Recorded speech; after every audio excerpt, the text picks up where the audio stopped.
The Ballona Wetlands are an ecological wonder. Just near LMU's Westchester campus, the wetlands offer refuge for many different animals and plants. But there's something else here too. It's stored underground, and activists say it's potentially dangerous to neighbors, students, and the planet. Raise awareness of what's going on out here. SoCalGas has a fake restoration to destroy this beautiful land. SoCalGas, a major utility company within the region, stores natural gas in several underground wells within the boundaries of the Ballona Wetlands Ecological Reserve.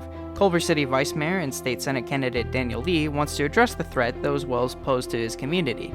He fears history will repeat itself and neighbors, including the LMU community, will pay the price. The facilities are very similar in terms of like the way gas is stored and the time when they were built a very long time ago and how they've been maintained.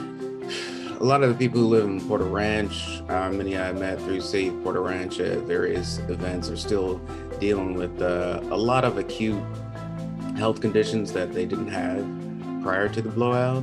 What Lee is referring to is the Aliso Canyon gas leak, the worst natural gas leak in U.S. history that occurred in 2015 in Porter Ranch, California. According to The Guardian, the massive leak spewed 60 tons of natural gas per hour, creating enough methane each day to fill a balloon the size of a Rose Bowl, and led to incidents of nausea and other ill symptoms. Well, we now know what caused the 2015 Aliso Canyon gas leak, which was the biggest in U.S. history. A new report blasts SoCalGas for doing a poor job of inspecting pipes and repairing problems. However, SoCalGas says that their facilities are safe and that they have taken part in active restoration efforts alongside the state. For instance, SoCalGas is set to permanently cap 16 wells within the Ballona Wetlands Reserve and 1 well outside the reserve, working alongside regulatory and state agencies to ensure that the restoration efforts are successful.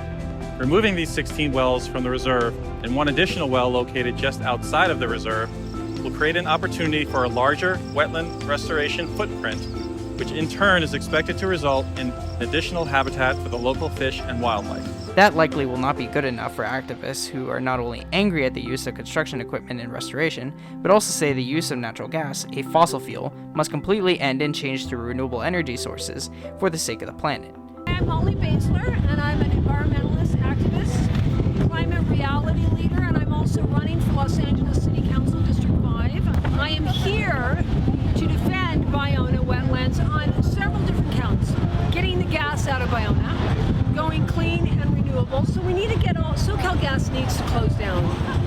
We have to transfer into clean energy. That's not likely to happen anytime soon, given that natural gas is an extremely popular energy source.